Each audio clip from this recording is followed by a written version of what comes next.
Hey YouTube, Simon here once again for Fundamental Changes. Today, after a request, we're going to look at Adele's smash hit Hello and how to play that on the guitar. So let's go and have a look at the parts of that track just after this. Okay, so we're going to check out Adele's Hello. Now, on the internet and around the place, there's many different ways to play this track. I'm going to show you the way I teach to my students and a way that I think you will find quite accessible. The one main requirement today is that you will need a capo for this lesson. We're going to put a capo at the first fret here. The main reason is so you don't have to play bar chords throughout this whole tune, which doesn't really complement her vocal perfectly. It can sound okay, but today we're going to use a capo. I personally use Kaiser capos. That's not a promotion, I just think they're fantastic. I don't recommend really cheap capos, but if you have a look in the article, you can see some of my recommendations for that. So there are three main sections to this tune: the intro slash verse, pre-chorus and chorus. And they mainly revolve around the four chords of E minor, C, G and D. Now, once again, these chords are with the capo at the first fret, so you might see them referred to as F minor, A flat and things like that. That's if you're playing it with normal bar chords. We are in the key of F minor here, but we're going to refer to these chords as open chords. So let's have a look at our verse pattern played two ways. One just with a gentle strumming pattern, and then the other way with a gentle finger picking pattern.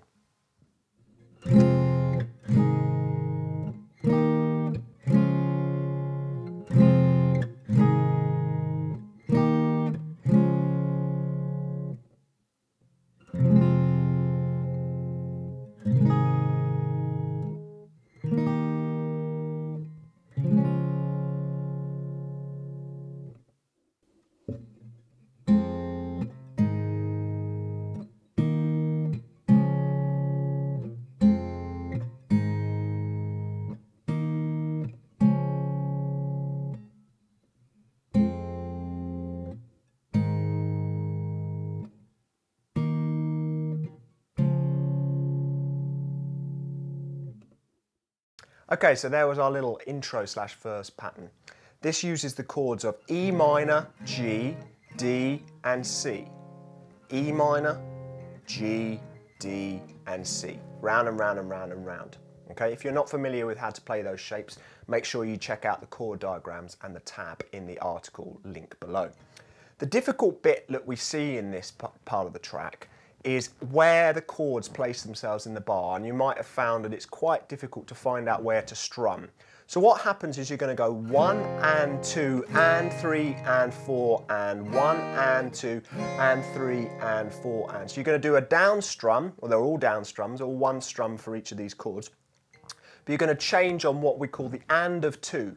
1 and 2 and 3 and 4 and that pattern's the same for the D and the C. 1 and 2 and 3 and 4 and. Just lightly strummed there, nothing too specific. Now if you want to try out the finger-picked version, which you saw there on the video just before, you're going to be picking mainly strings 6, 4, 3 and 2 for the E minor and the G, and then the D and the C I'm picking for the D 4, 3 and 2 all together, and then the C I'm picking 5, 4, 3 and 2. So what you're going to do is you're going to put your thumb and then your three fingers, your index, middle and ring, or your first, second and third fingers, going to pluck up towards your thumb in that motion there, and that will just loop round and round and round through the intro and the verse. So let's have a look at the pre-chorus that I've arranged for this track next.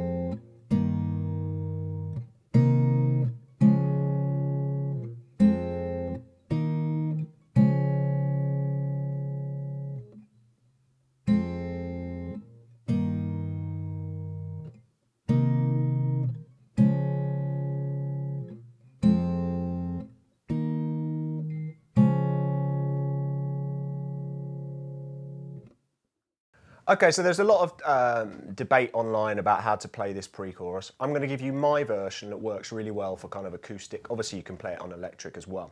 The chords in this pre-chorus are E minor, D over F sharp. We'll talk a little bit about that in a second. B minor played as a 3-note version, C, E minor, D, C. So once again, E minor, D over F sharp, B minor 3-note, C, E minor, D, C. Once again, if you've not come across most of these chords, check out the article below. The D over F sharp is what we call a slash chord or a passing chord, and it's bringing you on to the next chord. Don't worry too much about that today. But we're going to have the 2nd fret of the 6th string. Remember, I'm naming it above the capo now, so it's like the 3rd fret, but we name it from the capo. Nothing on the 5th, open on the 4th string, nothing on the 2nd fret of the 3rd string, and 3rd fret of the 2nd string.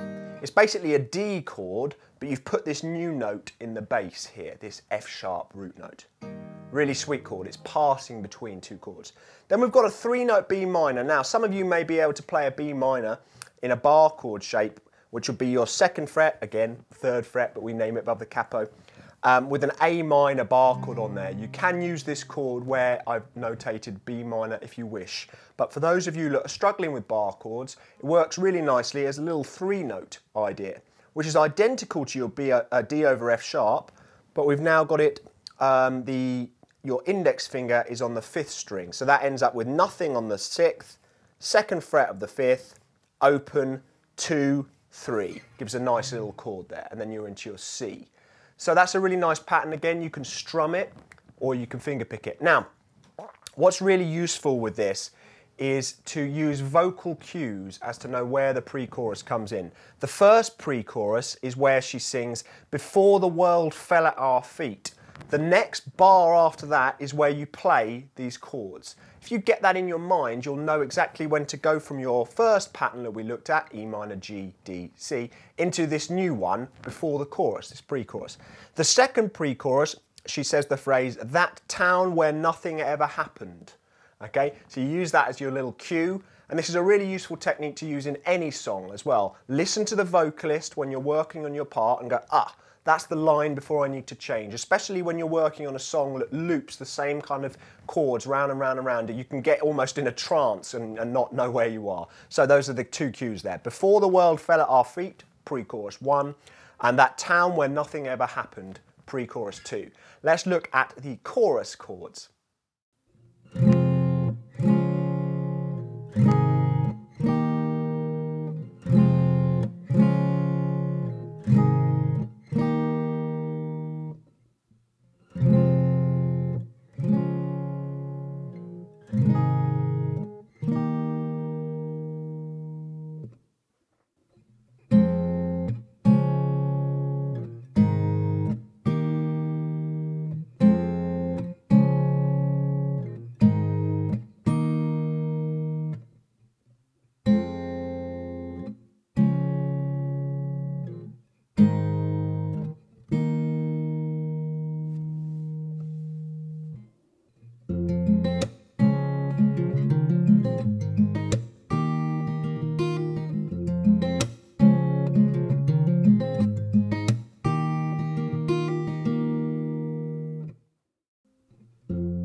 Okay, so the chorus chords uses a very, very classic pattern. We've got E minor, C, G, and D. You can tell that it's the same 4 chords we use in our intro and verse, just in a different poppy pattern.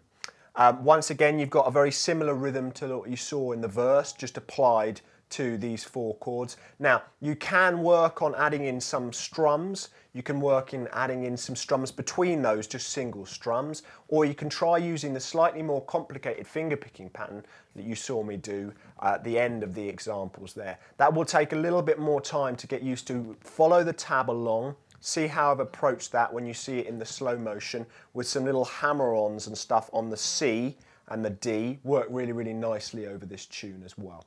But today I want to give you the framework to all of these chords, and then go away, listen to the song, make sure the changes are on those things that we talked about on the and of 2, and then you can fill in the gaps with some strums, but make sure you've got the basic pulse right. So to recap today, our verse, we've got E minor, G, D and C.